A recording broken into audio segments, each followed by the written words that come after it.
Black Star Network is here. Hold no punches! I'm real revolutionary right now. Black power. Support this man, Black Media. He makes sure that our stories are told. Thank you for being the voice of Black America, Roland. Stay black. I love y'all. All momentum we have now, we have to keep this going. The video looks phenomenal. See, this difference between Black Star Network and Black-owned media and something like CNN. You can't be Black-owned media and be scared. It's time to be smart. Bring your eyeballs home. You dig?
Folks, today is Tuesday, July 22nd, 2025, coming up on Roland Martin Unfiltered, streaming live from the Black Star Network. I'm live here at the National Press Club here in Washington, D.C., where I'll be talking to several black journalists in just a moment. Folks, twice impeached, criminally convicted con man Donald Trump literally is attacking former President Barack Obama, saying he committed treason when it came to Russian interference in the 2016 presidential election. Obama has now responded to that. We'll show you what the idiot Trump had to say, plus Obama's response. Also, on today's show, lots to talk about when it comes to Republicans and their hypocrisy. A California congressman is blasting California Governor Gavin Newsom, saying over the issue of gerrymandering, but that same Republican was mighty quiet and is quiet. Republicans have gerrymandered in Wisconsin, North Carolina, Texas, and other places. Wait until we show you that. Plus, more people, outpouring of love and support in the wake of the death of Malcolm Jamal Warner. We'll show you more of that as well. Plus, the King family responds to Trump releasing thousands of pages related to the assassination of Reverend Dr. Martin Luther King Jr., which is really all about Jeffrey Epstein. And speaking of that, House Speaker Mike Johnson literally sent the House home early so they would not have to vote on Democratic resolutions regarding releasing the Epstein files. Lots to break down. It's time to bring the funk on Roland Martin Unfiltered on the Black Star Network. Let's go. He's got it. Whatever the miss, he's on it. Whatever it is, he's got the scoop, the fact, the find. And when it breaks, he's right on time and it's rolling. Best believe he's knowing. Putting it down from sports to news to politics. With entertainment just for kicks, he's rolling. It's on Go, Roll, Roll, y'all. It's Roland Martin, yeah. Rolling with Roland now. He's funk, he's fresh, he's real, the best, you know he's Roland Martin now.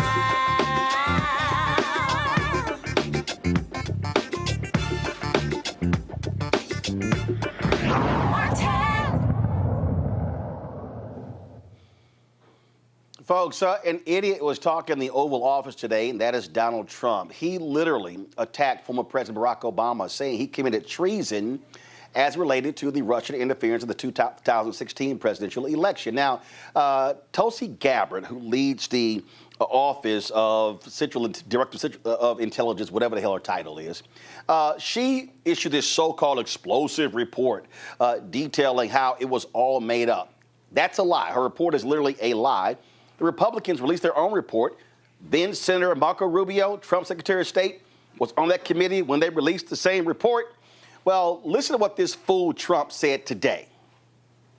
After what they did to me, and whether it's right or wrong, it's time to go after people. Obama's been caught directly. So people say, oh, you know, a group. It's not a group. It's Obama. His orders are on the paper. The papers are signed. The papers came right out of their office. They sent everything to be highly classified. Well, the highly classified's been released. And what they did in 2016 and in 2020 is very criminal. It's criminal at the highest level. So that's really the things you should be talking about. I know nothing about the other, but I think it's appropriate that they do go. May I ask you about that, Mr. President? Tulsi Gabbard has submitted a criminal referral to the Department of Justice. From your perspective, who should the DOJ target as part of their investigation? What specific figures in the Obama administration? Well, based on what I read, and I read pretty much what you read, it would be President Obama. He started it. And Biden was there with him, and Comey was there, and Clapper, the whole group was there.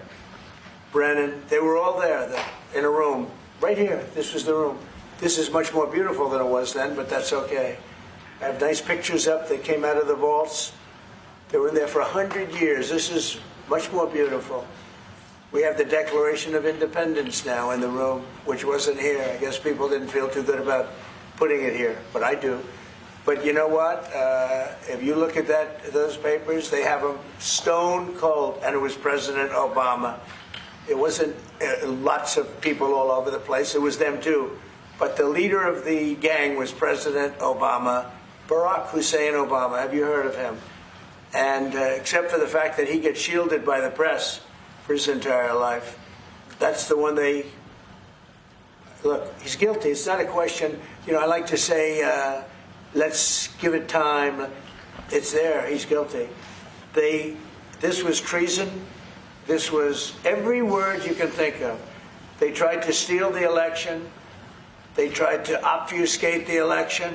They did things that nobody's ever even imagined, even in other countries. Guys, that's an idiot.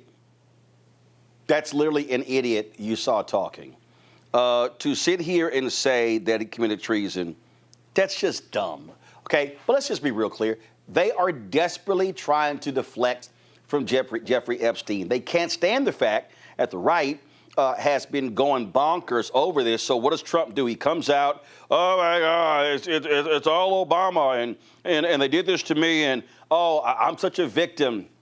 It's more the same crap over and over and over again, and it's total BS. I'll bring my panel. I'm Dr. Mustafa Santiago Ali, former senior advisor for environmental justice at the EPA out of D.C. Dr. Avis Jones-DeWeaver, author of How Exceptional Black Women Lead, Unlocking the Secrets to Creating Phenomenal Success in Career and Life, co-founder and editor-in-chief of Max Black's Media. Michael Brown, former chair of the DNC Finance Committee out of D.C. Glad to have all three of y'all here. Folks, again, it's insane that we literally are having to talk about this fool, but it also goes to show you, Michael, how utterly crazy and deranged the right is and how he is still mad about the election when the fact of the matter is the Republicans released a report that showed there was Russian interference. Correct. Well, first of all, hi, Roland. Thanks for having me. When you mentioned it, you already started off with it. It's about deflection, and he is good at that. He floods the zone with all kind of different conspiracy theories or stories or anything to get him off the topic, which is obviously, as you mentioned again, the Epstein files. So he's going to continue to do what he does. And interestingly enough, the deflection all have to do with people of color.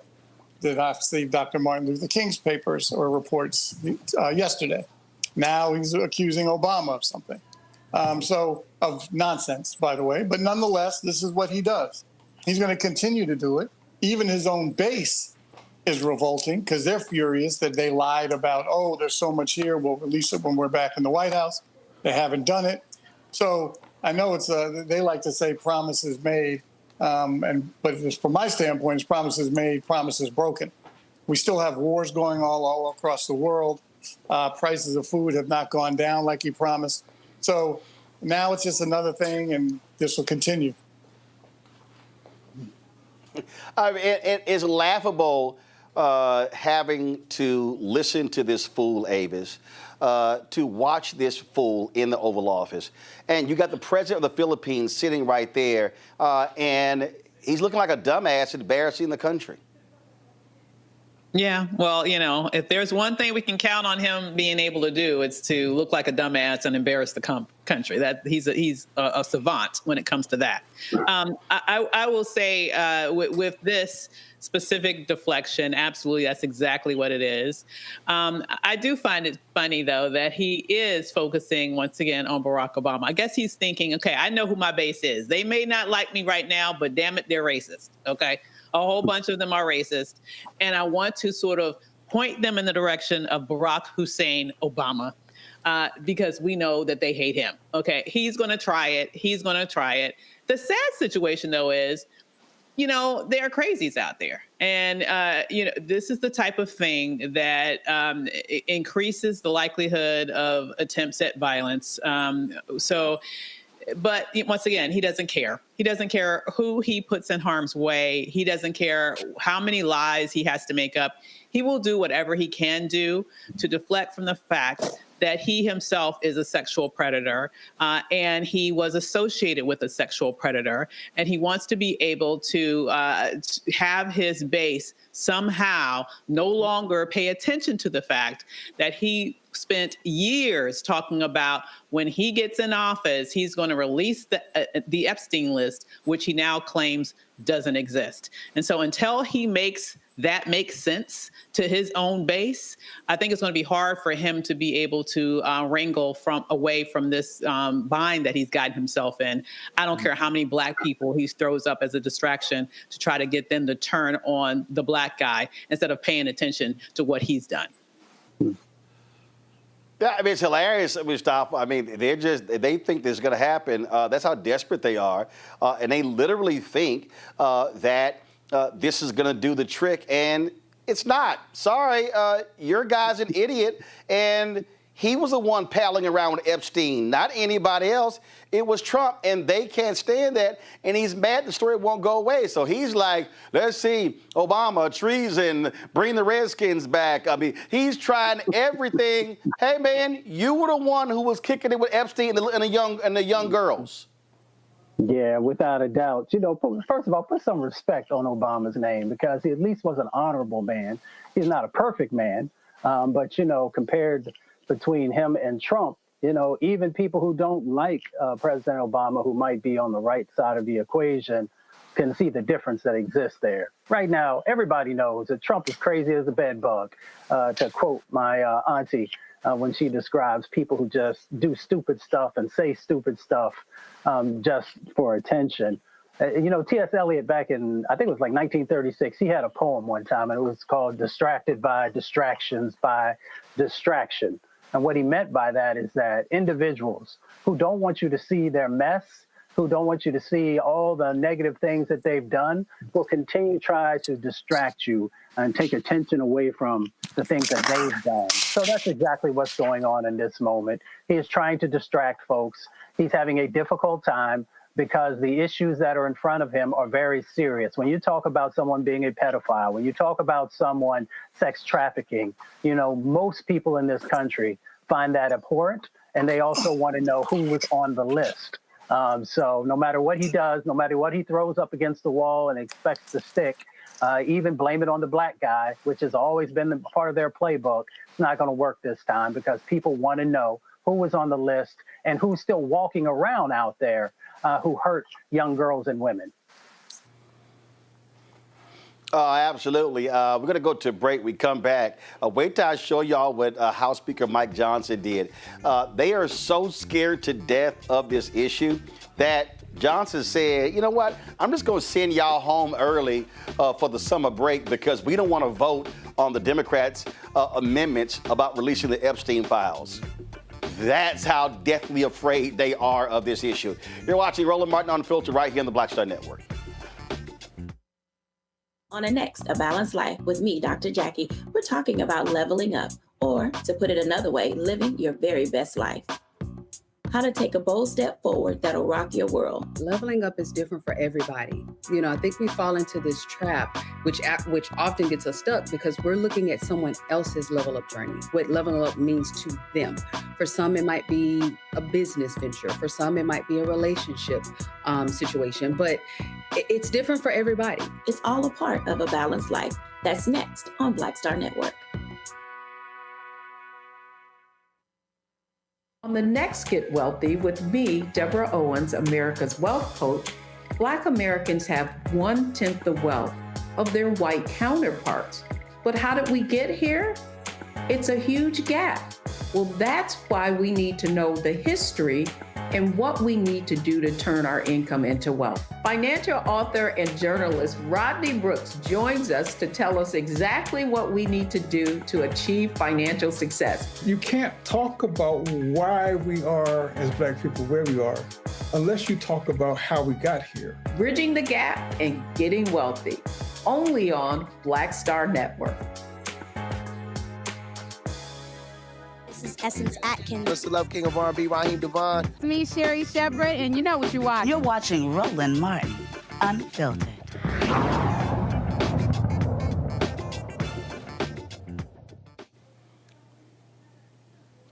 Folks, you want to see how scared these Republicans are? Check this out. House Speaker Mike Johnson literally sent the House home early for their summer break. They're going to be gone until September because they didn't want to vote on the amendments the Democrats were forcing a vote on to release the Jeffrey Epstein files. Seriously, they cut bait and ran. Listen to the so-called super Christian talk about this and why he did it today on Capitol Hill. As you all know, I speak to the president multiple times a day on a typical day, often, always. And what I know about the president's heart on this is that he agrees with everything I've said here today. He wants maximum transparency, but he's also very insistent that we do not subject people who have already been victims of unspeakable crimes to further public scrutiny. And it would be a very dangerous thing to put those people's names out or to do a release of information in a way that is haphazard where they could be easily unmasked. And so you have to be very careful about how you do that. I think we have a moral responsibility to do that. We have a moral responsibility to expose the evil of Epstein, and everybody was involved in that. Absolutely. And we're resolved to do it. But we also have an equal moral responsibility to protect the innocent.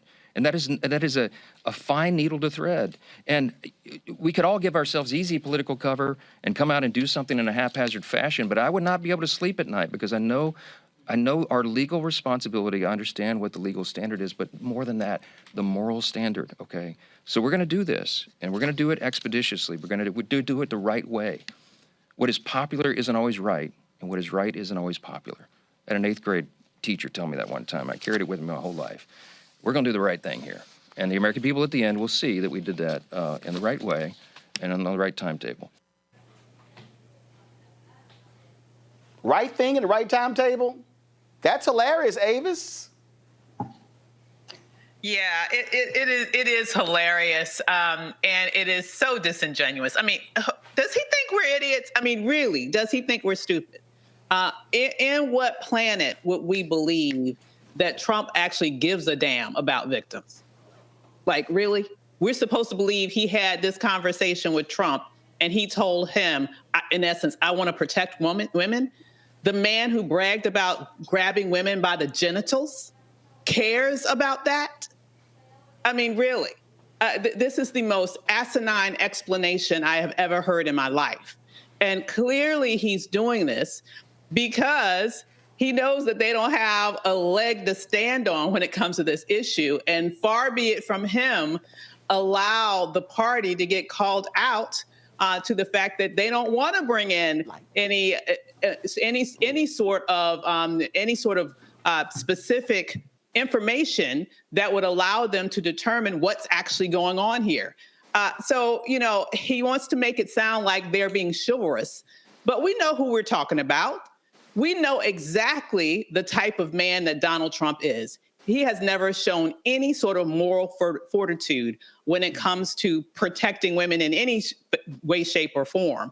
In fact, if anything, he's only shown himself to be the predator that now he's protecting by hiding behind this effort to not actually call anyone to task to find out what's at the bottom of all this in terms of these Epstein files.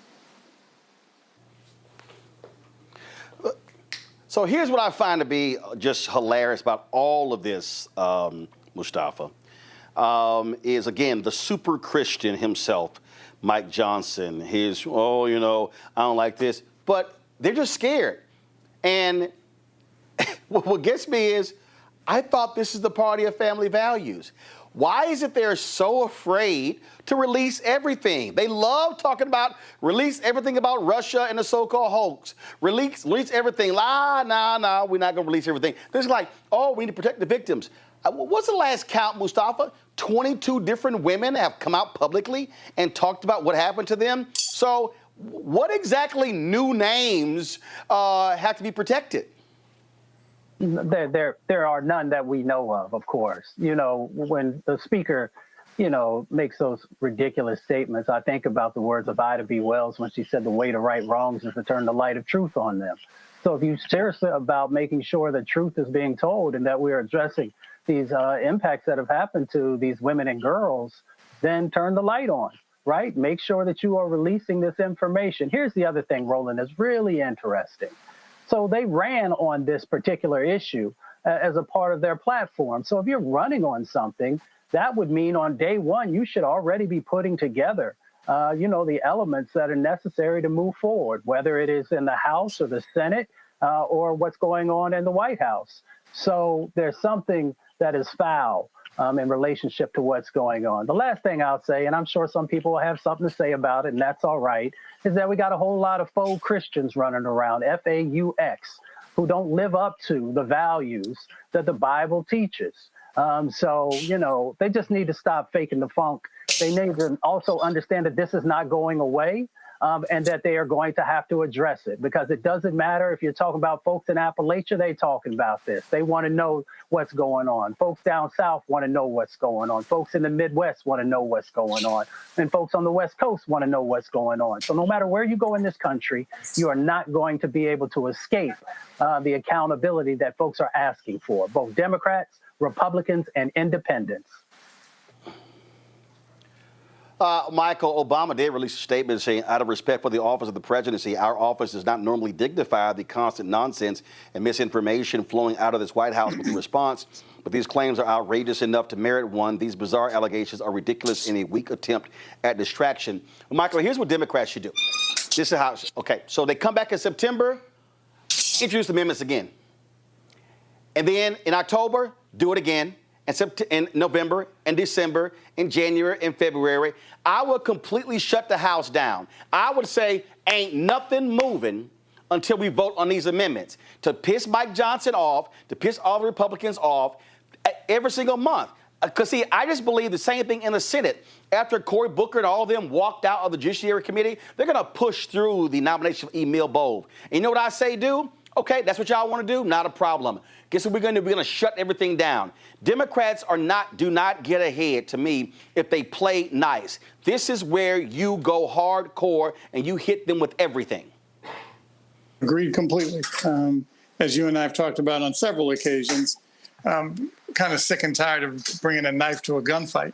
And these folks need to be dealt with accordingly. And the good thing about these particular amendments that may come out, or the discharge petitions on the Epstein files, is that they do have Republican support. That's really why Speaker Johnson, I don't even know why we call him Speaker, because the Congress has completely stepped backwards with their responsibility. But Mr. Johnson knows that there are Republicans in those numbers. Because if he knew he had the numbers, he would have put it up and it would fail. And he would say, see, we put it up and the American people clearly didn't want it. It's because of those Republicans that are, and they're strong. Congressman Massey is not moving. I think he may even be a co-sponsor of the discharge petition. So Mr. Johnson is doing what he's being told to do from 1600 Pennsylvania Avenue. And frankly, that's how he's led the House. He's always had challenges with his numbers. We know the margins are thin, but nonetheless, he still does. And because everyone, when Elon Musk, I think we've all forgotten, he started all this. Now, clearly, for years it's been out there, but he really brought it back to the forefront. And now I think some of those chickens are coming home to roost. They started with all these conspiracy theories. They ran on it, as Mustafa said, and now all of a sudden, their base, their constituents are like, okay, now let us see. The problem is we don't know where, who may be involved in some of those documents. That's what they're protecting. That's who Mr. Johnson's protecting. And we'll have to see what happens, obviously, after Labor Day. Absolutely. All right, folks, hold tight 1 second. And we come back. We're going to talk about several different things. One, more folks paying tribute to Malcolm Jamal Warner. We'll talk to a couple of actors who knew him well up next. Also, a California Republican is just mad and upset that California Governor Gavin Newsom says that he may gerrymander seats in California. I'm sorry. Did I hear the Republicans say anything when Republicans did it in North Carolina, in Wisconsin, in Texas, and other states? I don't think so. Y'all know I got a couple things to say about that. Folks, you're watching Roland Martin Unfiltered on the Black Star Network. Support the work that we do. Join our Bring the Funk fan club. Your support is critical to our success. If you want to contribute to us via Cash App, do so via the Stripe QR code. You see it right here on the screen. Click the Cash App Pay button to contribute. Text and money order. Make it payable to Roland Martin Unfiltered, P.O. Box 57196, Washington, D.C., 2003 7-0196. PayPal is R Martin Unfiltered, Venmo RM Unfiltered, Zelle, Roland at RolandSMartin.com, Roland at RolandMartinUnfiltered.com. We'll be right back. This week on the other side of change. Zohran Mamdani, the New York City mayoral race, and this progressive wave that has sent such a shockwave through all of New York City and really the rest of the country. Jamal Bowman is going to help us understand what this mayoral election means and how we make sure that it translates across the nation. Can you imagine national Democrats like identifying themselves as having flavor or riz or swag? Like, absolutely not, right? So hopefully the city does what it can in November to help resurrect this dying party and honestly just resurrect our democracy. Only on the other side of change on the Black Star Network. Farquhar, executive producer, Proud Family. You're watching Roland Martin Unfiltered.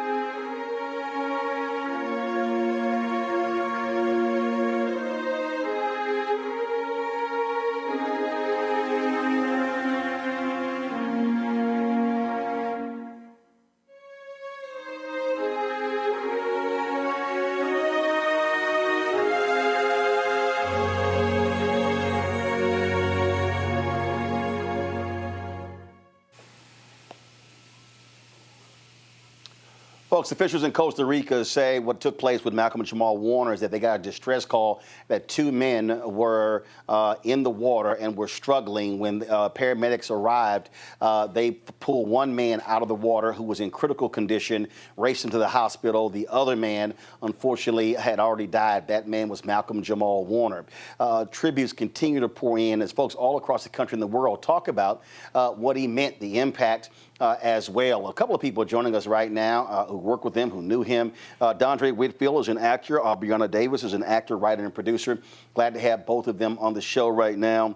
Dondre, so many people obviously grew up with The Cosby Show, but not just that. There were other shows that Malcolm Jamal Warner was a part of, most recently a show on CBS as well, and he was a musician, and it's just amazing when you listen to all the people talk about what he meant. And I said this on yesterday, and I think the reason it also hits differently for a lot of people is that for those of us who are Gen X, again, this is somebody who was around the same age, who folks grew up with. And so it speaks to losing someone who you literally watched grow up as many of us were growing up as well. Yeah, it's still hard for me to even fathom that this has happened, and I guess it sort of bolsters this theory that the good ones go too soon. Malcolm was a great brother and friend. Cosby Show was the first job I ever had. And so that show, those people became like a bonus family to me. And for many of us who didn't have solid family structures, the Cosby Show was sort of a way for you to be raised. If you didn't have a father figure, Cliff Huxtable was a father figure to you. If you didn't have a solid foundation with a loving, feminine, but resilient woman in your life, then Claire Huxtable was that to you.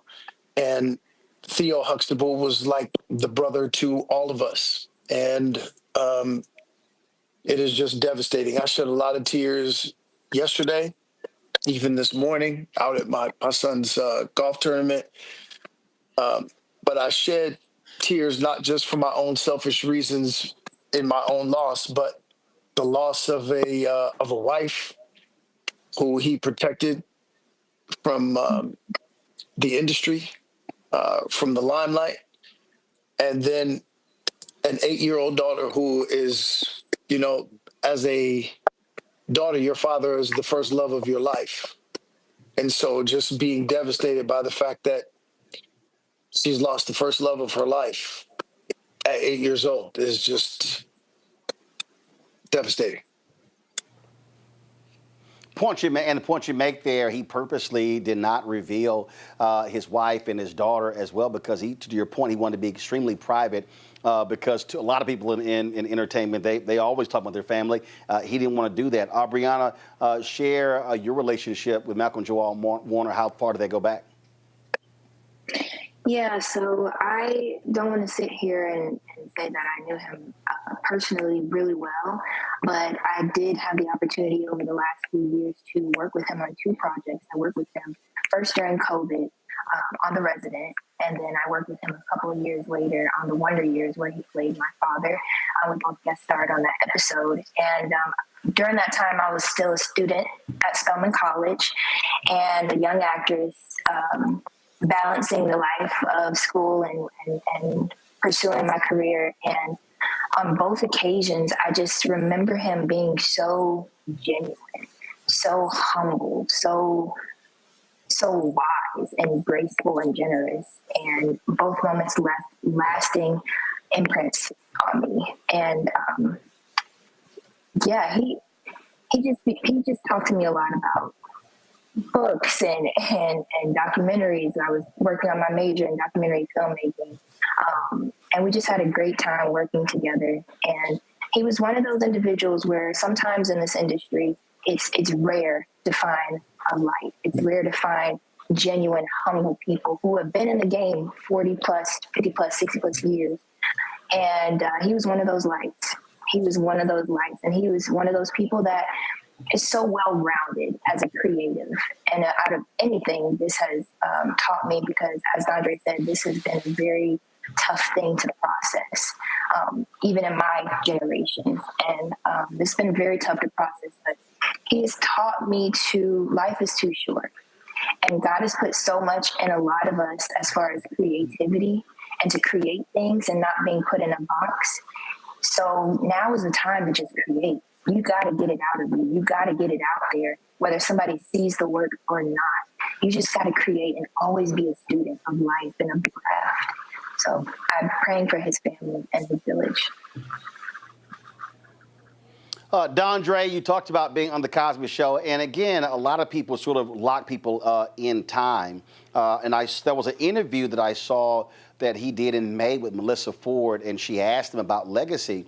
And his mom said to him, because of that show and Bill Cosby and the Cosby Show, that Malcolm Jamal Warner will be eternal. Because of how beloved that show is. And although he did so many other things, I mean, the reality is that show was so iconic and so many people identified with their character that in many ways he will live on forever. You know what's interesting about that, Brother Ro? Today during the golf tournament, there was another...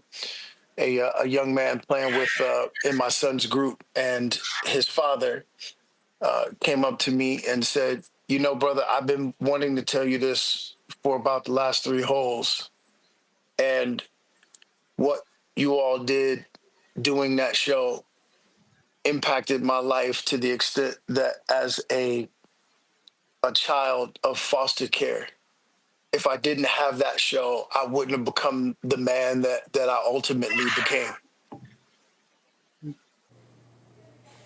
Hearing that really... right. I mean, that meant, yeah. That just hit me really hard because it does speak to that. It speaks to how iconic that show was and how impactful it was. And Malcolm being a part of the powerful tapestry of that show, as you said, will absolutely live on forever in all of our hearts.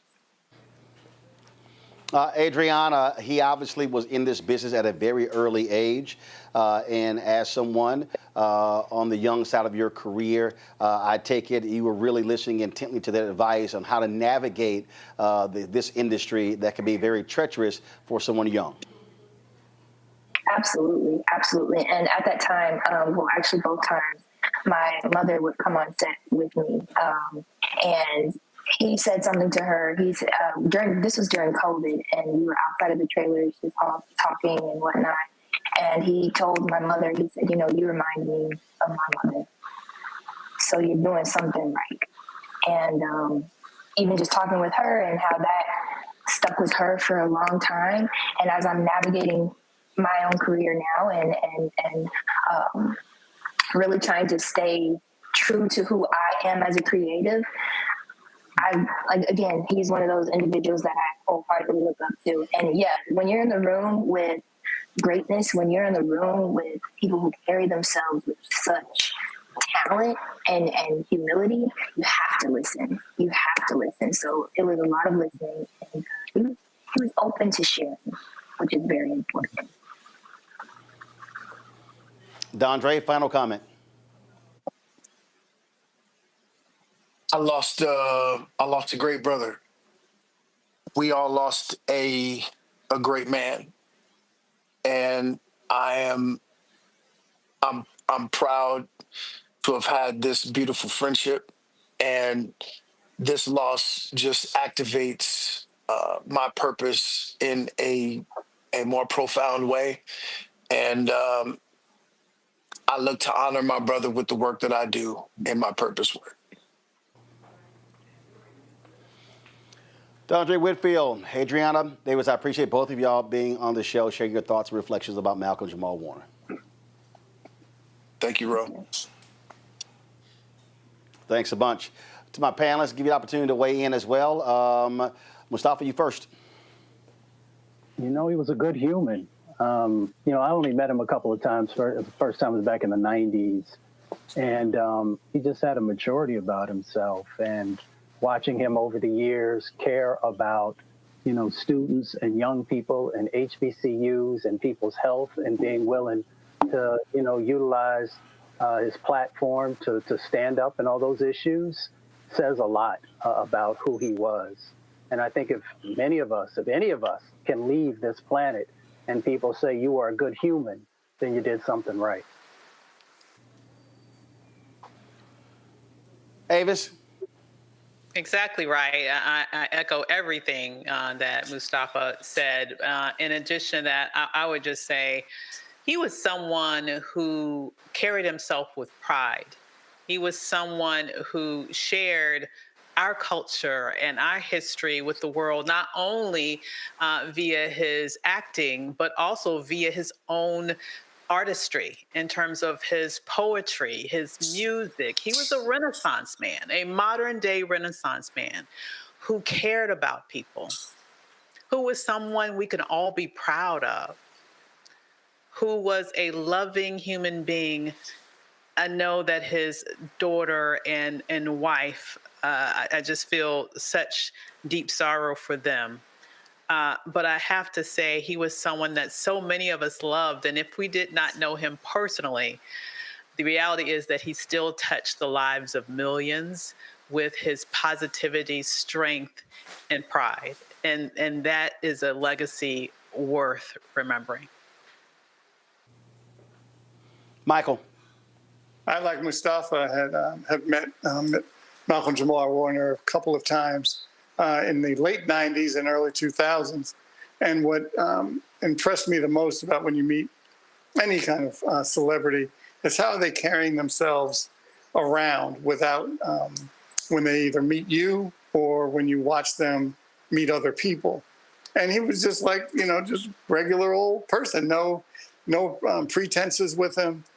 Seemed like a nice guy. Obviously, I didn't know him. Just met him a couple times, and but his work was outstanding. I mean, for our age group, he was kind of the black, you know, Greg Brady and Peter Brady for us. And so the Huxtables were obviously a big part of our growing up, and Theo was a huge part of it. So thoughts and prayers to his family. He will obviously be missed. Folks, Malcolm Jamal Warner hosted a podcast with Candace Kelly. You often see her on this show providing legal analysis. It's called Not All Hood. She was supposed to join us, but they're actually working on a special. It's going to air on Friday. It's called Malcolm Left the Mic On.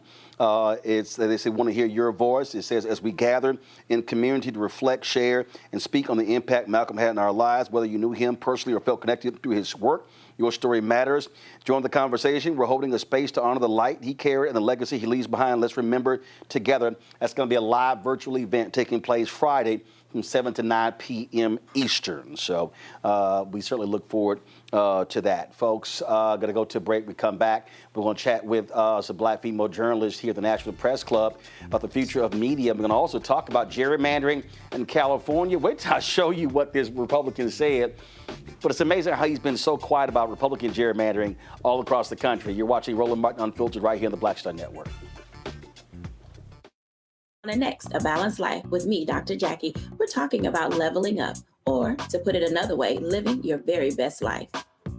How to take a bold step forward that'll rock your world. Leveling up is different for everybody. You know, I think we fall into this trap, which often gets us stuck because we're looking at someone else's level up journey, what leveling up means to them. For some, it might be a business venture. For some, it might be a relationship situation, but it's different for everybody. It's all a part of A Balanced Life. That's next on Black Star Network. This week on The Other Side of Change. Zohran Mamdani, the New York City mayoral race, and this progressive wave that has sent such a shockwave through all of New York City and really the rest of the country. Jamal Bowman is going to help us understand what this mayoral election means and how we make sure that it translates across the nation. Can you imagine national Democrats like identifying themselves as having flavor or riz or swag? Like, absolutely not, right? So hopefully the city does what it can in November to help resurrect this dying party and honestly just resurrect our democracy. Only on The Other Side of Change on the Black Star Network. On the next Get Wealthy with me, Deborah Owens, America's Wealth Coach, Black Americans have 1/10 the wealth of their white counterparts. But how did we get here? It's a huge gap.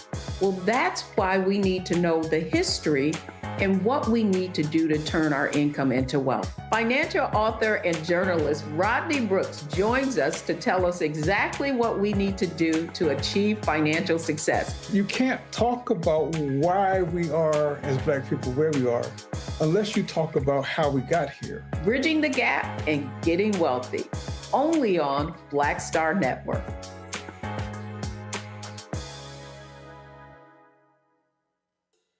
Me, Sherry Shepard, and you know what you're watching, Roland Martin Unfiltered.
Folks, welcome back to Roland Martin Unfiltered, the Black Star Network. We're live at the National Press Club. A little bit earlier, there was a reception here put together by a group of black female journalists. Y'all have been, of course, paying attention.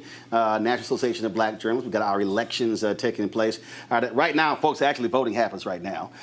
And, of course, you already know I'm running for Vice President Digital. Erin Haynes, who's one of the senior leaders with the 19th, which targets a journalism site that focuses on women in America. She's running for president. She joins me right now.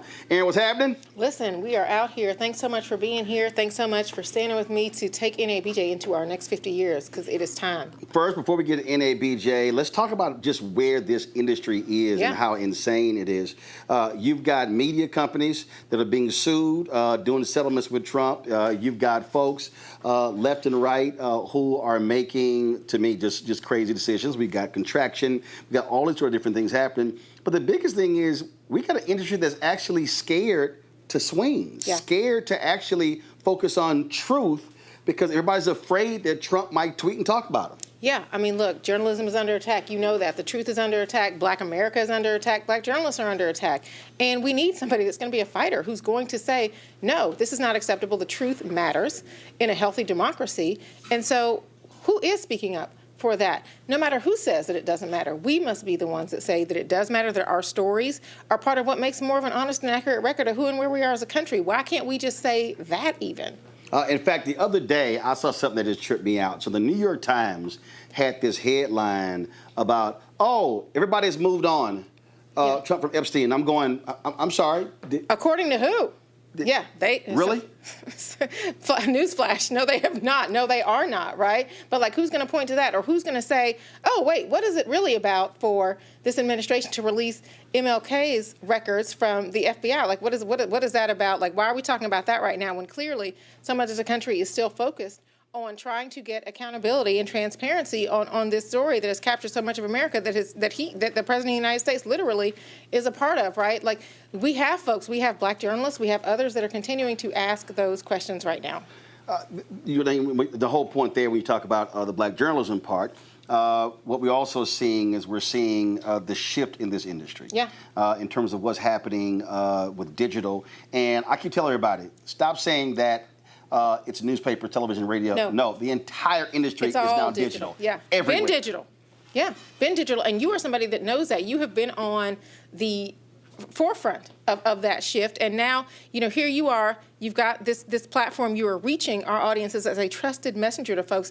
This is the role that we can play now. This is why it is important for our journalists to be digital and to understand what that means, to be able to meet this moment, not just for our profession, but for Black America.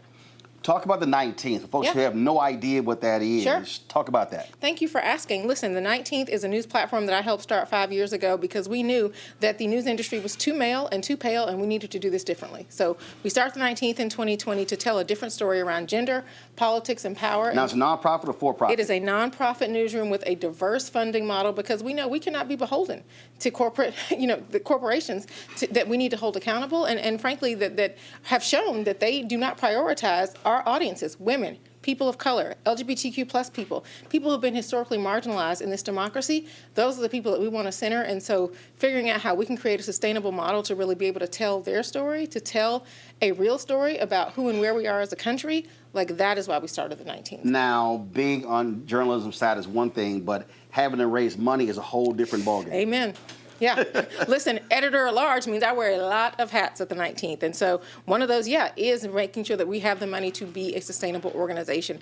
The good news is the 19th has a story that we are able to tell and we are able to sell, right? A story that is compelling to people. I appreciate so many people. If you are somebody that's watching the show right now who's donated to the 19th, who supported us with your dollars, and we appreciate you. But also, public philanthropy, private philanthropy, to some extent corporate sponsors, but again, members who give $19 a month. Like, you have to be able to tell that story to people and think about the range of people. You got to get creative about fundraising to be able to raise the money that we have raised in the nonprofit journalism space. Like, it is unusual. Our success, I mean, I'm grateful for it, but frankly, this is not the story of everybody that is in nonprofit journalism. It is certainly not the story of our business kind of writ large in this moment. That we have been able to do this is a testament to the power of our narrative, but also to just how we're thinking outside the box about how to do this work.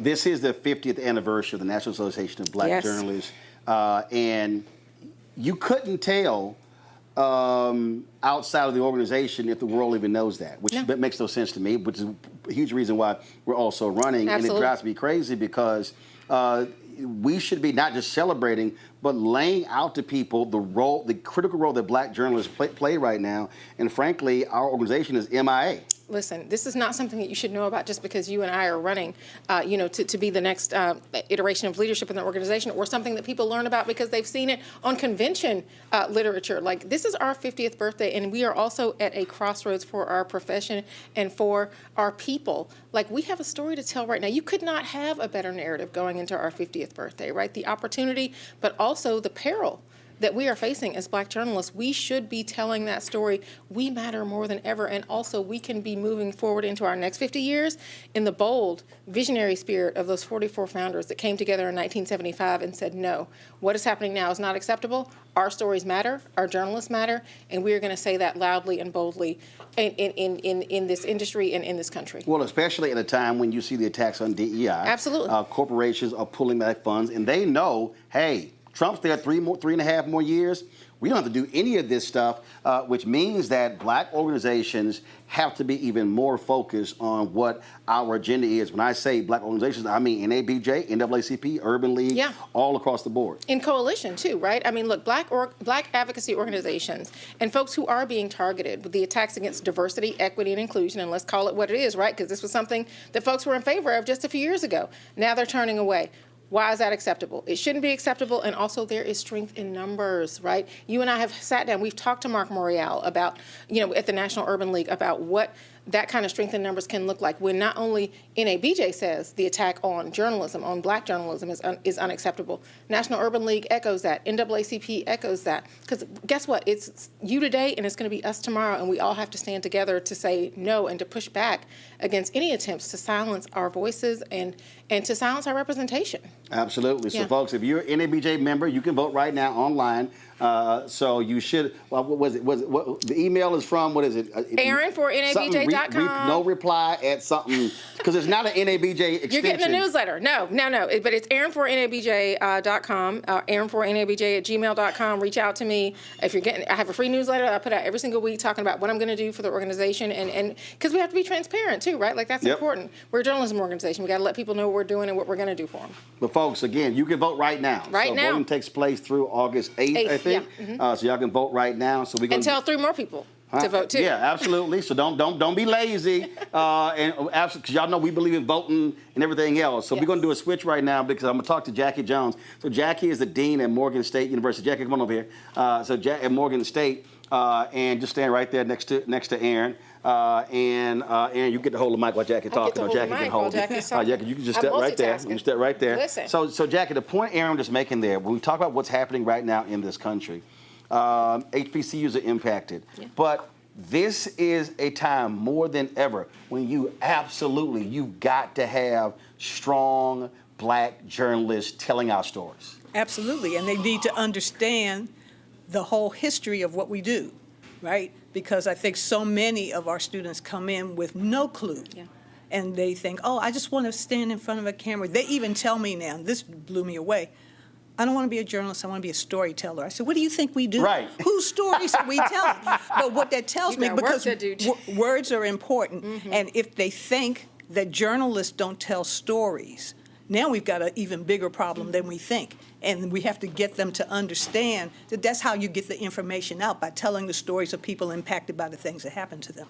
You also have to deal with this here, and that is you've got a lot of journalists, young journalists, they all want to have an opinion. And a lot of their opinion is not based upon actual experience or reporting. The craft. And I'm constantly saying, hey, before you can start giving your opinion on stuff, how about you focus on who, what, where, when, how, and why? As the dean of an HBCU School of Communications, how are you dealing with that? Oh, that's the foundation of everything that we do. You have to have the basics. James Baldwin once said you have to know the rules to break the rules. So you've got to know what you're talking about. You know, we say it on our radio station. We have an NPR-affiliated station. We are the voice of the community. Well, people are relying on us to know what we're talking about. You want to make sure that you are not just taking information that somebody gives you without vetting it, without understanding the impact it's going to have. You're not just repeating, you're reporting. And there's a big distinction, and we drill that into them, and we make them do everything. You write across all platforms, you shoot, you edit, you do everything that a journalist does. And so I don't even let them talk in silos. You're a journalist. Journalists do everything. You get out there in the street and you cover something, and if something happens, something breaks down, you jump in, you do the next thing. I've seen you do it. I've seen Aaron do it. It's what we do, and we don't run from the news, and we don't try to obfuscate anything. If you can't do that, if you're too scared to do that, you got to think about whether this is where you really want to be. And they never want to be told that they can't. Right. So it's like you're going to come in, you're going to do the work, and you have to do it from the inside out. Last question for you. You had extensive career in journalism. And frankly, there are very few folk who are deans of School of Communication who actually work in the business. And so how do you make sure that real world experience comes into the classroom? Because the issue that I've had, too many folk in classrooms have a theoretical understanding of media and not a real world understanding of what we do every day right now. I encourage faculty to go out in the field with students. We give them practical experience. So they come in, it's hands-on. They used to tell freshmen, the advisors would say, oh, well, wait until you're a sophomore and you're actually taking courses in the major before. I'm like, no, you come in here, you're going to work for the student publication, you're going to be on Bear TV, you're going to be on the radio station, you're going to do all of the things that we do. Every department in our school has a performance center. And the students have to put in a certain amount of time doing that, and then we take them out in the street. We do partnerships, we do collaborations, we pull in professional partners, and we make them work from day one. So what they learn in the classroom makes more sense because they're like, oh yeah, that's like when I went out last week. So by the time they graduate, the goal is for you to walk across the stage with a diploma in one hand and a job in the other. Hello. And if I don't know, and I tell my seniors this every year, if you leave this school and I don't know who you are, we've got a problem. I need to know everybody's name. I need to know where you're going, what you're doing, what your plan is, and I will call you out, and I have no problems with that. And so far, it's worked out pretty well. In the last 5 years, we've had 5 students who have either won Pulitzer Prizes or Emmys, and I stand on that. So I'm gonna tell you how this is. So we had one of the Morgan State students as an intern, and Jack is like, I don't know what the hell y'all did, but that girl sure came back different than when she left.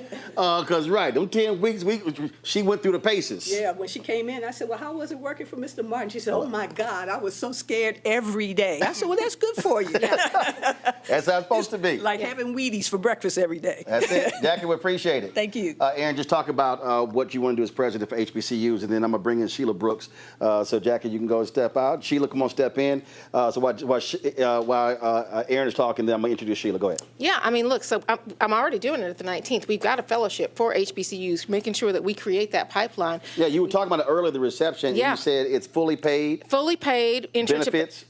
Full benefits, 401k from day one, and you are fully immersed in the organization. You are put to work from day one at the 19th. And so by the time your year is over, we expect you to be fully employable, and we will help you find your next job moving on from the 19th. So, like, we must be there for our HBCU students. We know that they are just as talented, just as capable. They just need the opportunities. And so getting them in front of the folks that need to hire them so that they can see what we see at NABJ in those students, because we've prepared them, right? We must prepare them. So getting them in front of those students is I mean, it is our obligation for the next generation. Sheila Brooks, a longtime journalist, executive producer on all levels, SRB Productions, launched your own company. And the reason I wanted to talk to you, Sheila, because you are one of the companies being impacted by all these changes happening in D.C. There are so many companies that have black-owned companies and others that have lost lots of business deals, lots of contracts because of Doge cuts.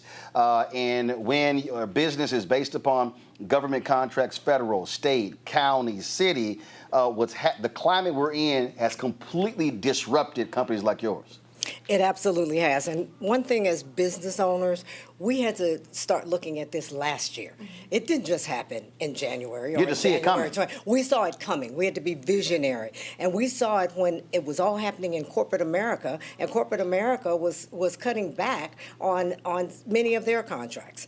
DEI, the attack on DEI, came first with corporations. Mm-hmm. That's where a lot of our business comes from. And then we have this whole bank of business that also comes from the federal government. So then we just had just a trickle-down effect when January 20th rolls in and we have all these contracts from the federal government. And here's the deal. We're in the business of doing business with the federal government as minority and women-owned and small businesses. Always have been. It doesn't matter who's in office. Right. It doesn't matter if it's what political party is in office.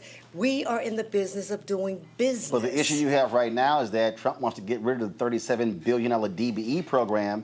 78% of that money goes to white women. Last year was a record for black businesses, $10 billion. And so if that happens, I keep warning people. They have no idea what the impact is going to be on job losses, charitable contributions, you name it, from black-owned businesses to the black community if that goes away. It's going to be a travesty. Already is. So many federal government agencies have cut back on all of their contracting. They're not spending the money. We may have the contracts in place, but there is no spend there. Right. So when this you got happens, a sheet of paper. Right. You got a sheet of paper. Ain't no work. It's 3-4 years of contracts and you don't have it. You know, and so we're sitting out here saying, okay, in challenging times like this, uncertain times, the political environment like it is, what we have to do is we have to look at these challenging times as growth drivers. Right. We have to look at other revenue streams. And that's our challenge right now as small business owners. All right, Sheila, appreciate it. Okay, thanks a thank you bunch. so much. And our last point, one of the things that we keep talking about is that our business is changing. Individual members are now individual companies. Yeah. And what I keep saying is we got to be teaching the business of the business. Absolutely. Because folk, I don't want to, my wife keeps saying don't say it's easy, but actually content is easy. But how to make money from is a different conversation. And a lot of our folks have no clue about business of the business. That's absolutely true. And that's been true. That was true for a long time. When I was a younger journalist, folks had the luxury of paying more attention to how to do this work instead of the business of the work, right? Listening to what Sheila was just saying, scenario planning. That's something we did at the 19th. Thinking about what might happen depending on what the climate is in this country. How will that affect our business? Right? Not just the journalism that we do, but our sustainability as an organization. We have to be thinking about that. We have to be spreading that mentality among our colleagues that you have got to be concerned about the business. And also, if you are somebody that says, because we know a lot of folks that want to make content, but they don't know how to monetize it. Nope. Like, how are you going to start having that conversation? Just because you want to do this doesn't mean you know how to make money doing it. Right. And just because you do it does not mean the money's going to come. Yep. Yeah. Just say, well, I'll just put it out there. No, that ain't how that works. That's not how it works. All right, so there's a lot of work. Again, if you are a black journalist or you're a member of NABJ, you can vote. Aaron's running for president. I'm running for VP Digital. And so we want y'all to make it happen because what we're talking about, I guarantee y'all have no idea. If you do not have black folks in mainstream newsrooms, what did I say last night? If you don't have black-owned media, then y'all have no idea how much stuff we stop from being published. Compared to, it was so many things that happened when I was at CNN that never got on the air because I was in that newsroom and I wouldn't let a lot of stuff get done that was not factually correct. Correct. And so people have no idea. And things we make happen because of the lens that we have and the perspective that we bring to this craft. Absolutely. Absolutely. Absolutely. Aaron, we appreciate it. I appreciate you. Thanks a bunch. Thank you. All right, folks, got to go to a break. We'll be right back. Roland Martin Unfiltered right here on the Black Star Network. Next on the Black Table with me, Greg Carr, we look at one of the most influential and prominent Black Americans of the 20th century.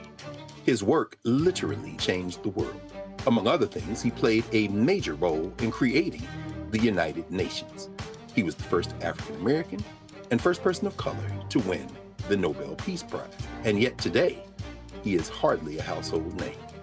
We're talking, of course, about Ralph J. Bunche. A new book refers to him as the absolutely indispensable man. His lifelong interest and passion in racial justice, specifically in the form of colonialism.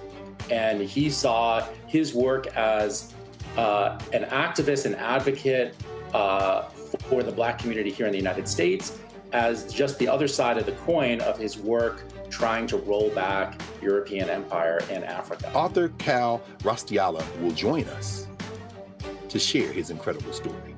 That's on the next Black Table, here on the Black Star Network.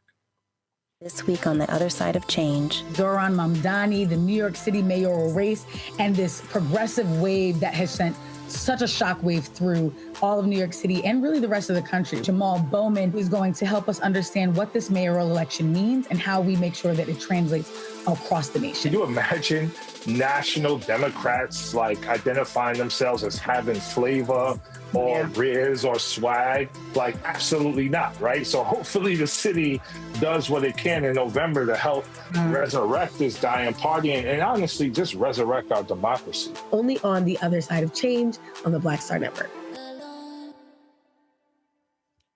On the next A Balanced Life with me, Dr. Jackie, we're talking about leveling up, or to put it another way, living your very best life. How to take a bold step forward that'll rock your world. Leveling up is different for everybody. You know, I think we fall into this trap, which often gets us stuck because we're looking at someone else's level up journey, what leveling up means to them. For some, it might be a business venture. For some, it might be a relationship situation, but it's different for everybody. It's all a part of A Balanced Life. That's next on Black Star Network. Hey, it's John Murray, the executive producer of the new Sherry Shepherd Talk Show. You're watching Roland Martin, Unfiltered.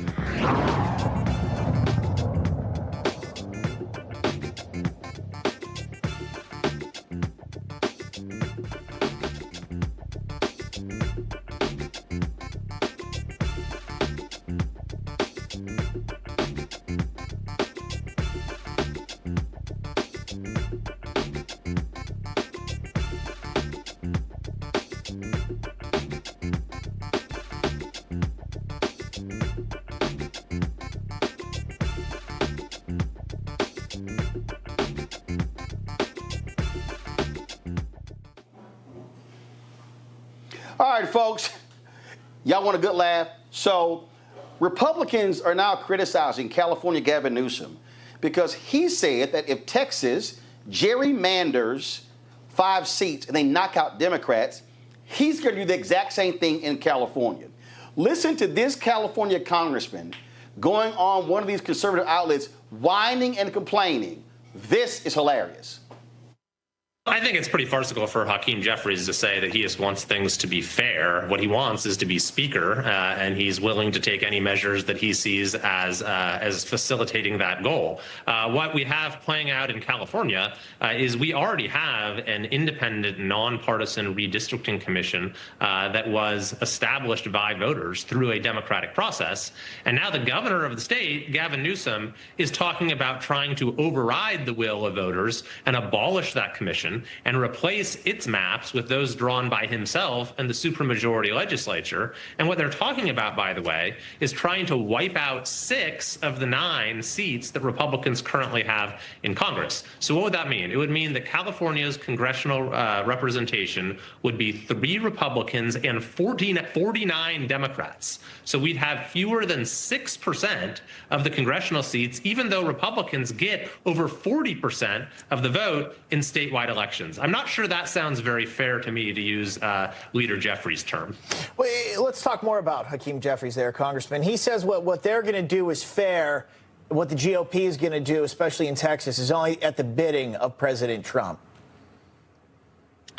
Well, look, to be honest, I don't love what's going on in Texas either, but it is very different than what's happening in California, because California has an independent commission that has been set up by voters. And so for the governor to say that he's going to ignore that or try to override it or circumvent it, that is directly defying the will of California voters, who have said by an overwhelming majority that they want this process to be nonpartisan, that voters ought to pick politicians. It shouldn't be the other way around, with politicians picking their voters. But what's more, even if you look at the most aggressive plan that's being put forward in California, in Texas, that would still leave the Democrats with about 1/4 of the seats over there. Whereas what they're proposing in California is to reduce the representation of Republicans to 6% in a state that is already a one-party state, with the Democrats having a super-duper majority in the legislature, holding the governor's office and every other statewide office. So it would be eliminating any semblance whatsoever of checks and balances in our state. So, Congressman Kiley, what do you think will happen in your state of California? Do you think Governor Newsom will pull off, as you said, redistricting based on his map? Well, Newsom will do whatever he thinks works to his own advantage. He's obviously out there trying to run for president. Really, he's trying to run for a second time. He'd hoped he was going to be the guy after Biden stepped out in 2024. So he's latching on to this as somehow a way to put himself. Okay, here's what I find to be interesting.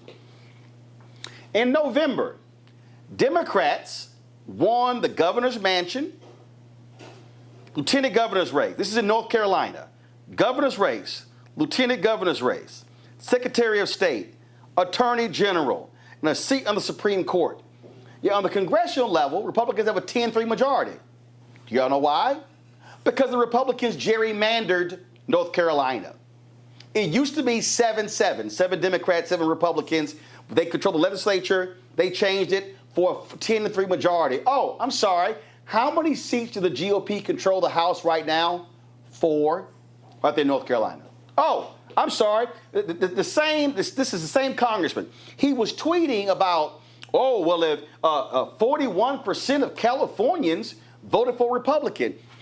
That's interesting because an analysis was done, Avis, that showed that Democrats, if they won 55% of the vote in Wisconsin, they would still be in the minority in the Wisconsin legislature and the Wisconsin congressional district because the Republicans in Wisconsin gerrymandered Wisconsin. I don't recall seeing this Republican and others saying, well, this is just not right, unfair. In fact, he complained about the state commission there in California. I remember that Ohio a couple of years ago passed a similar deal, and the Republicans in Ohio said, the hell with that commission. We're going to gerrymander anyway. So, you know what? I don't want to hear shit from any Republican complaining about Democrats gerrymandering when that's what they've done. You want to play that game? Democrats should be going hardcore gerrymandering every single state where they have a majority. And if that means wiping Republicans out, that's the game y'all want to play? Let's play.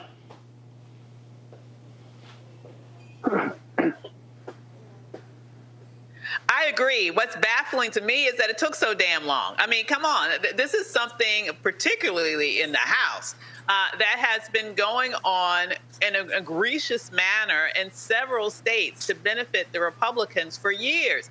And it's just another example about how the Democrats want to play by the rules and the Republicans just want to rule by any means necessary. And it's very, very rich. It's very, very rich to hear all of a sudden all of this angst by this Republican who is finally put in a position where he might have to take a little bit of the medicine that they've been doling out now for years in several different states across the nation. So I'm glad that Gavin Newsom is actually manning up and actually saying, I'm going to do something about this. And if other democratically controlled states started to get on the bandwagon and do this too, at least we could fight fire with fire. And the good thing is, honestly, in terms of fighting fire with fire, the blue states typically have larger populations. So if the Republicans want to play this game, go ahead and play this game, okay? And see how well it goes for you in the future. This is exactly what needs to happen if we want to start to be able to fight back against what we are seeing now with this tyrannical minority that is trying to create an autocratic state. Michael, I absolutely believe in nonpartisan commissions laying out congressional districts. I personally believe that we shouldn't have these weird snakes and all these weird configurations where Republicans and some places Democrats are trying to gain majorities by being able to redraw maps. To me, they should be contiguous. They should make sense. But this is very simple. If Republicans are going to redistrict in the middle of a census in 2025, normally this is done, census is taken 2020, redistricting takes place in 2021. Okay, if they're going to do this in Texas, if they're going to do it in other states, well, guess what? Illinois should do it. Michigan should do it. Maryland should do it.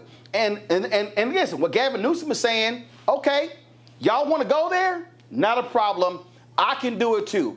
You going to pick up 5 in Texas? I'm going to pick up 7 or 8 in California. Let's go. Absolutely. And that's where they've made this decision clearly. I don't know if they're rethinking it. I guess we'll find out if Governor Abbott in Texas says, you know what, I didn't know we were going to start this kind of firestorm. I don't know why he wouldn't have thought that. But hopefully people do step up and say it's time for us to use the term, I think that Avis uses, fire with fire. And so we'll see. But gerrymandering is so interesting because, yes, obviously it's about clearly the power in the United States Congress and Senate, mostly in Congress, obviously. But some of those snake districts you were referring to were also to drive out black elected officials as well. Hence to split up black communities so the votes wouldn't go to people they chose to want to vote for or who they wanted to have represent them in Congress. So gerrymandering is obviously a political tool. The question is, hopefully the leadership in the Democratic Party will say, you know what? Okay, let's go. We have to do this by necessity. This isn't even an issue of, because as you know, we play sometimes, as I think Avis mentioned, by the rules. They've changed the rules. So since they've changed the rules, let's play it by the new rules. And the new rules are, let's go into the blue states and gerrymander some of these people out. And we'll see what happens. Hopefully, the leadership of the party will take that. Listen, Gavin Newsom has clearly aspirations. A lot of people, this is why they like him, because he steps up and wants to fight. A lot of people claim, I'm going to fight and I'll fight for this, that, and the other. But that doesn't mean you want to fight. Gavin Newsom wants to fight. Remember, he went on one-on-one with Sean Hannity with no fear. He debated Governor DeSantis. So he clearly wants this fight. I'm proud of him. I hope other people follow unless Texas backpedals. Mustafa, for me, is real simple. Again, if somebody said "nuck if you buck" in the chat, listen, Republicans, they believe in power. My greatest criticism of Democrats, if they've never understood the power game. And this is where you say, if that's how y'all want to roll, that's not a problem. But we about to respond accordingly. You fire, we fire. The Supreme Court has already said they have no role when it comes to political gerrymandering, that is up to the state Supreme Courts. Guess what? Where you have an advantage, you do it. You take advantage of it. If they want to do it in Texas, you respond in California. If they do it in Ohio, and then you respond in Wisconsin. If they do it in North Carolina, you respond in Illinois. You say, to the Avis's point, the most populous states in America are blue states. That's how you respond. Yeah, it's game recognized game. It's really that simple.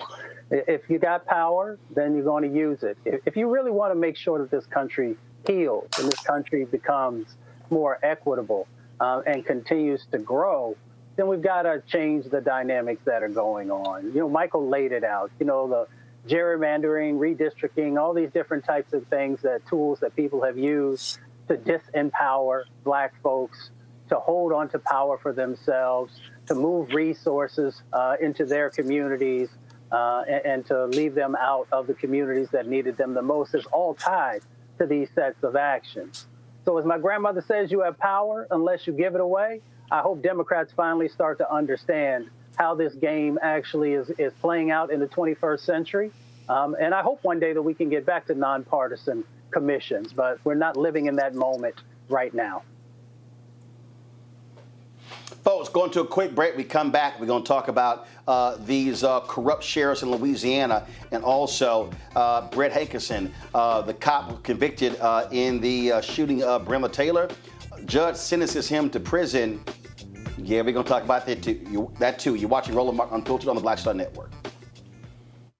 This week on The Other Side of Change. Zohran Mamdani, the New York City mayoral race, and this progressive wave that has sent such a shockwave through all of New York City and really the rest of the country. Jamal Bowman is going to help us understand what this mayoral election means and how we make sure that it translates across the nation. Can you imagine national Democrats identifying themselves as having flavor or riz or swag?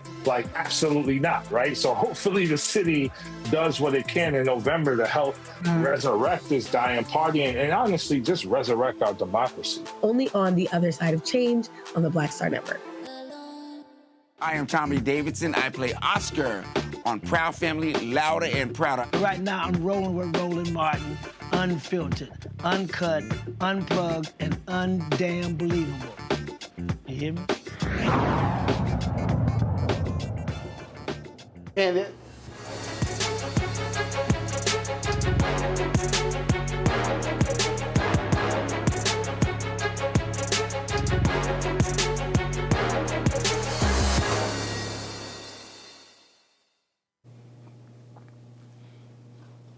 All right, folks, Miss Pruitt's Gourmet Cha-Cha. That's right, one of the products in our Shop BlackStarNetwork.com list of products. Joining us right now is Linda K. Pruitt from Detroit, Michigan. This is a product here, a sauce made entirely from vegetables, gluten-free, vegan-friendly, crafted in Detroit, passed down from generations.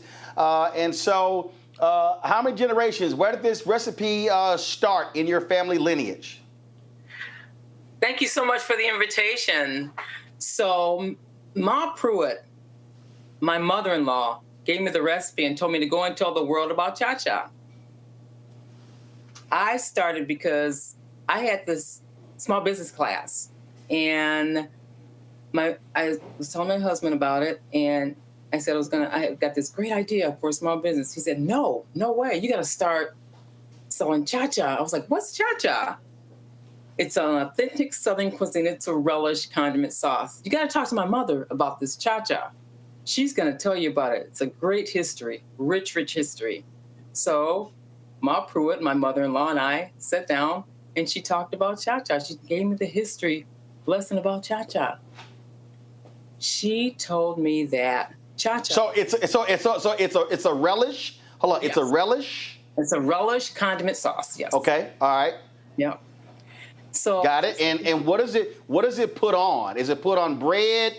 Is it put on crackers? What is it put on? Historically, collard greens, pinto beans, black-eyed peas, hot water cornbread. Oh yeah. Yes. Nowadays. Got it. Okay. So when you asked about what is cha-cha, what did she say? She sat me down and she talked about cha-cha, the history of it, and she said that cha-cha originated in the backwoods of South Carolina, Charleston, South Carolina, 5 generations in the early 1830s. And she said that her mother told her about it, and their ancestors were slaves. When they were not picking cotton in the fields or gathering up the vegetables, they were allowed to pick up the scraps. That's right, cabbage leaves, green tomatoes, not red, cabbage leaves and green tomatoes. So green tomatoes are firm. They were able to put them in their blue jean pockets and their apron pockets. They gathered up cabbage, green tomatoes, peppers, onions, different herbs, and they put together what they call cha-cha. Cha-cha, they considered as wow. Yeah, it was very labor intense. They chopped up really small chunks of all vegetables, and they fermented the product as well, the cha-cha as well. All right, questions for my panel. Let's see here. Mustafa, Avis, we know Michael, he don't cook nothing, so we ain't gonna start with him. Well, we know Avis don't cook either, so let's go to Mustafa first. Hey, good. All right, well, anyway, shout out to the D. Appreciate you being here with us.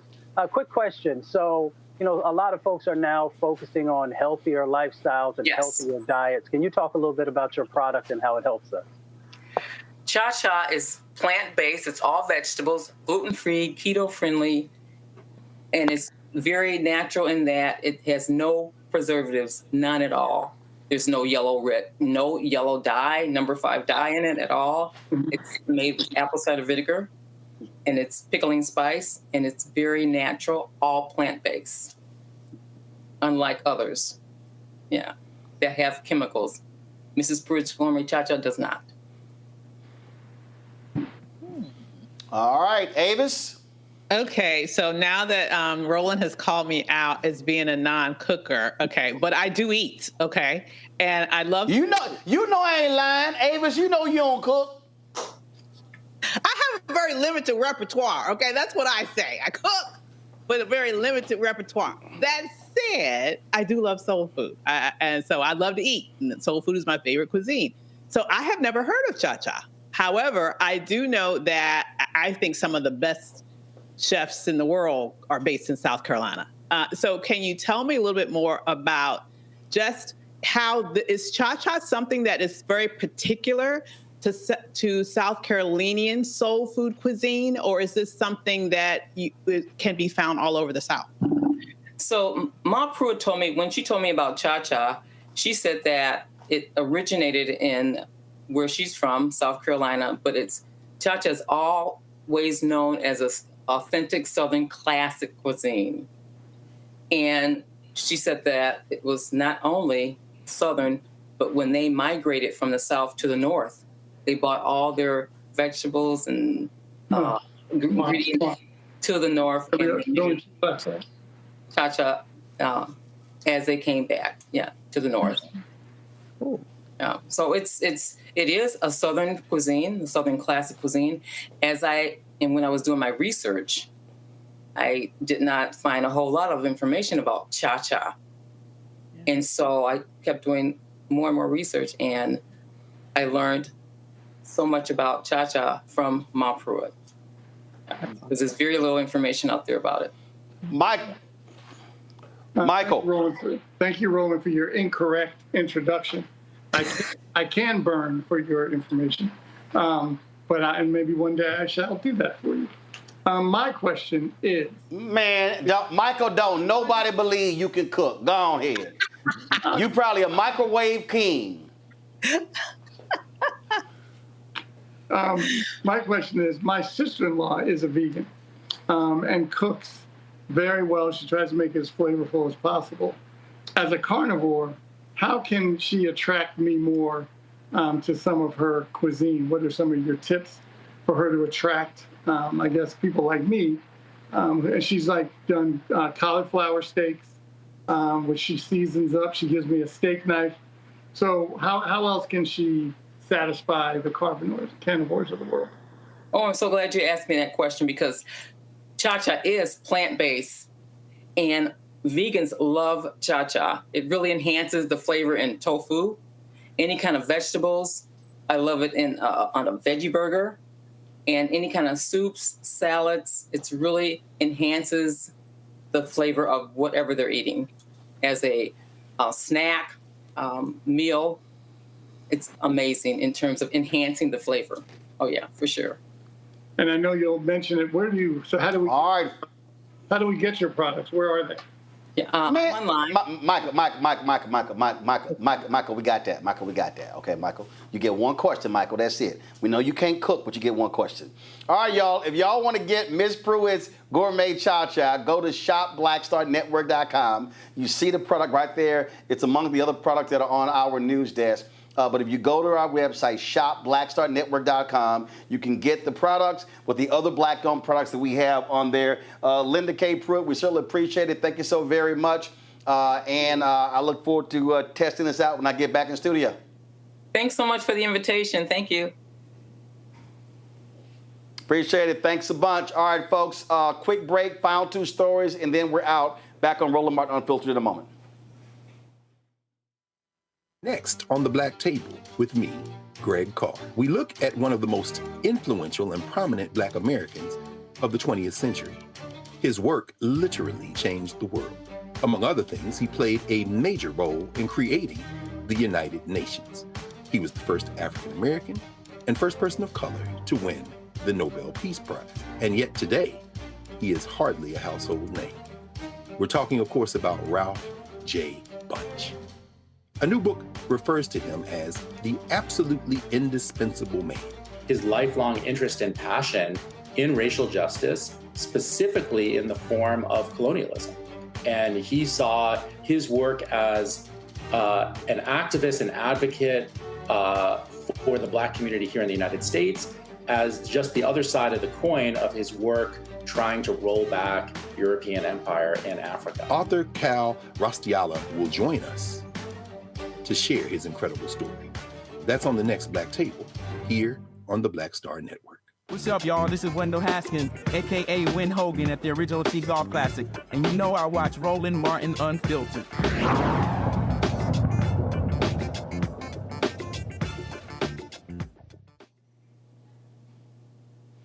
Folks, Brett Hankerson, the former Louisville police officer who was convicted in the death of Breonna Taylor, a federal judge slapped him with 33 years in prison. Now, the Trump DOJ only wanted him sentenced to 1 day, which was time served, but the judge was like, nah, he really should have got a hell of a lot more for that. He was convicted in November of using excessive force in the deadly raid on Breonna Taylor's home, resulting in her death. Her mother, Tamika Palmer, spoke last night to CNN.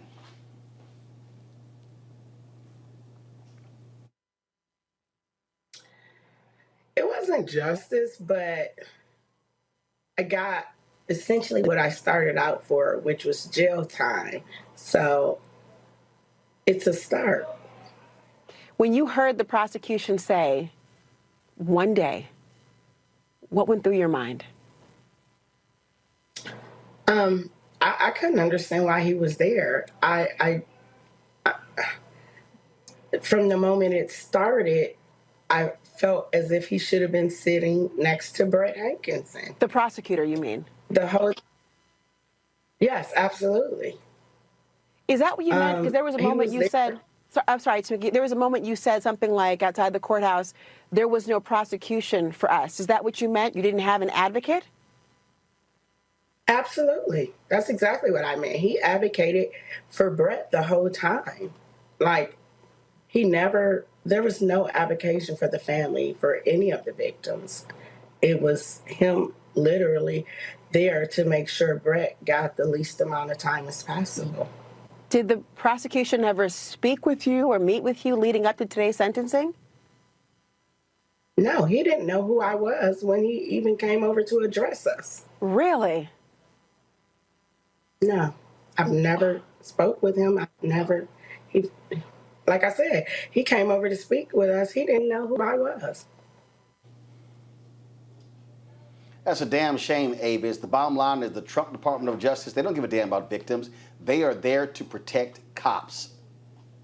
Yeah, and they're there to protect white people. I'll just go ahead and take it a step further. It cannot be any more plain that this country has been taken over by a cabal of white supremacists. And one of the most dangerous places for them to be is over the Department of Justice. I mean, see what they've done to the Department of Civil Rights. It's been completely obliterated. They have made known what their priorities are and are not. And this is exactly what happens as a result of this. And what's really heartbreaking is that we shouldn't have to be here at all.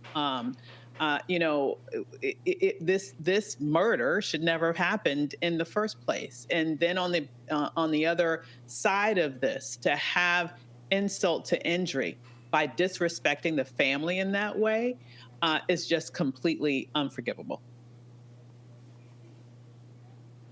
Mustafa. You know, no mother, father, grandmother should have to sit in a courtroom and watch the devaluing of a life of the person that they loved. But unfortunately, we're going to see more of these types of situations. And if we're going to be honest about it, we have to also say that, you know, elections have consequences. So when I see these types of things happen, I think about everybody who sat on the couch. I think about everybody who said, I'm not going to vote. So, you know, there is a collective set of responsibility in this moment. And I hope people will remember it and they'll make sure that they do something different the next time. Mm-hmm. Yeah, Michael, all these people who complained about Vice President Kamala Harris, all of these Simple Simon Negroes, where they at? They ain't saying nothing. And here's what's going to happen. I'm telling you right now. What's going to happen is Trump is going to pardon Hankerson. It's going to happen. He's already pardoned other cops. Every cop that is convicted on the federal level of a crime, he is going to pardon them. And most of those crimes are against black and brown people. So it's right up his alley. So I think you're right. I thought what Mustafa said was right. Clearly what Ava said was correct. It is kind of where we are, and it's certainly unfortunate. But when you either, as you mentioned, either sat on the couch or made some excuse for why you couldn't vote for a black woman, and you liked his policies, they were always challenged. What policies do you like? Of course, they couldn't come up with any. Oh, he's strong. Well, give me a break. He's weak. He's never been strong. He's always been weak. But they fell for the okie doke. A lot of these, I forgot what you call them, simple Simons. They always say, oh, I can never be bamboozled, or I can never be fooled. They got fooled, and they couldn't vote for a black woman. That's basically where we are. And I anticipate as well that he will use his pardon power. And he's not even going to wait till the end of the term. He's going to pardon some of these police officers immediately. Yep.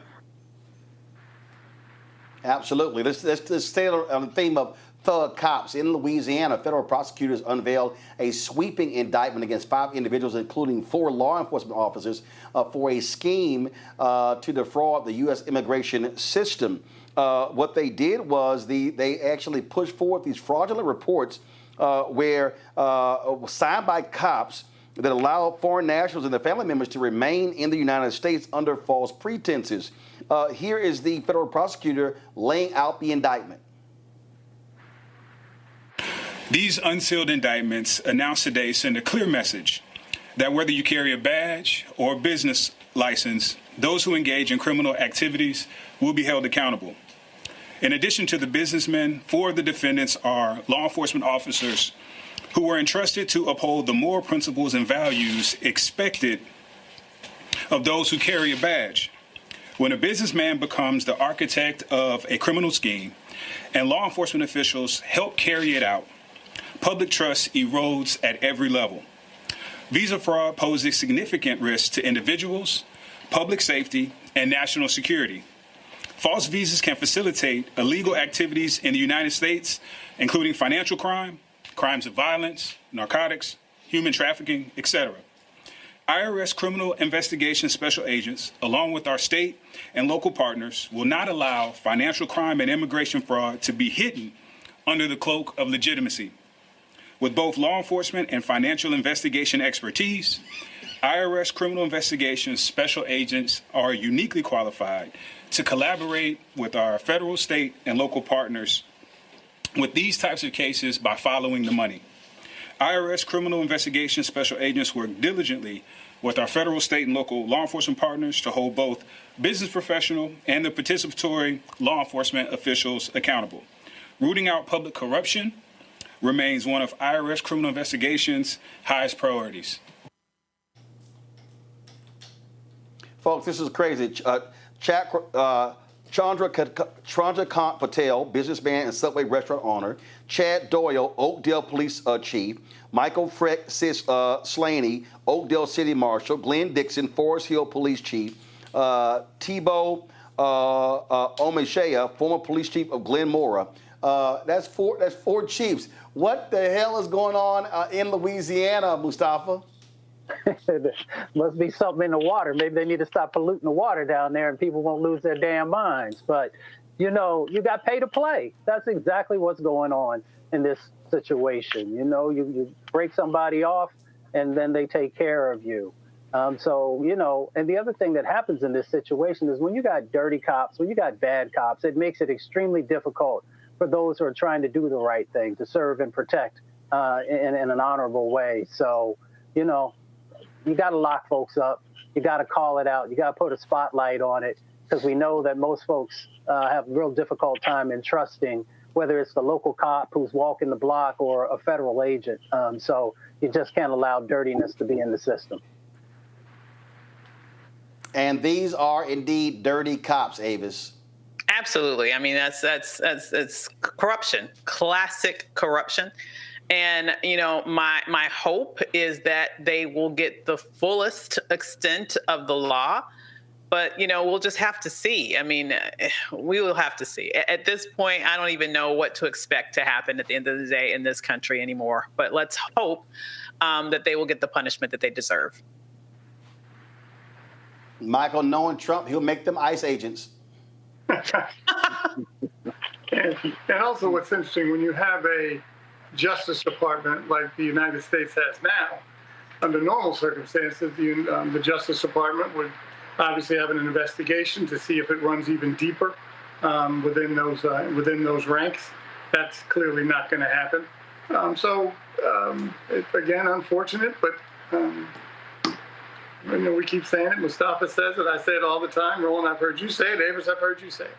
Elections have consequences, and if folks are not held accountable, this is the kind of stuff that happens, and we'll obviously have to see this in certain places around the country for the next few years. Absolutely. Folks, our last story will stay in Louisiana. Another shoe has dropped in the hazing death of 23-year-old Caleb McCray. Southern University has expelled the Omega Psi Phi fraternity chapter from their campus. Remember, Caleb Wilson, he was, first of all, I'm sorry, Caleb Wilson. Caleb Wilson was the 20-year-old young man who died after being hazed. The university's Division of Student Affairs found the chapter responsible for violating the student code of conduct. As a consequence of the investigation, the chapter has been removed from the list of recognized student organizations on campus. All fraternity privileges have been revoked, and the chapter is required to remove any physical markers such as benches, monuments, and plots from the grounds of Southern University.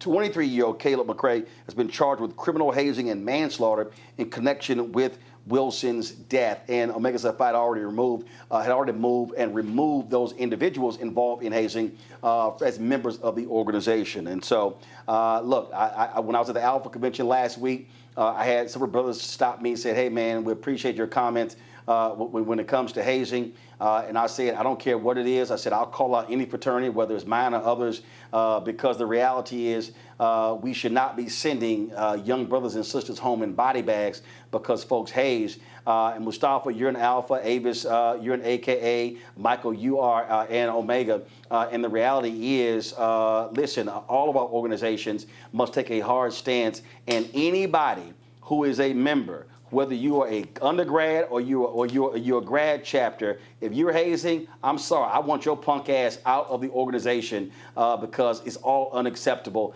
I'll start with Mustafa first, Avis, then Michael. Mustafa, go. It's real simple for me. If you love black people, you're not going to brutalize them. If you love black people, love black people. Absolutely. Avis? Yeah, absolutely. And I would just add, and what's particularly disturbing to me about this case, and oftentimes when this happens, is from someone who's not even at the damn campus anymore. Listen, it just frustrates me that you have grown-ass men out here who apparently have nothing better to do than to come and beat up young boys in college. That's a problem. And I hope that he finds, that his family finds justice with the person who did this to the fullest extent of the law, because in addition to the whole hazing aspect, that in and of itself, to me, is particularly egregious. Michael, obviously, thoughts to the family, and just plain wrong. It's just wrong and unfortunate. Absolutely. So we're going to end it there. Let me thank Michael, Avis, and Mustafa for being on today's show. Folks, we certainly appreciate y'all watching as well. Don't forget, support the work that we do. We appreciate all of you who watch, who support us. We've had some 36,000 people who've donated to our show since we launched September 4th, 2018. Your support has been critical to our success. If you want to join our Bring the Funk fan club, please do so via Cash App. That's your preferred choice. Use the Stripe QR code. You see the QR code right there. Click the Cash App Pay button to contribute. You can also use that QR code for credit card transactions as well. If you want to send your check and money order, make it payable to Roland Martin Unfiltered. That supports all the shows on the Black Star Network. That was the first bank account we set up, so that's why we do it that way. Of course, make it payable to P.O. Box 57196, Washington, D.C. 20037-0196.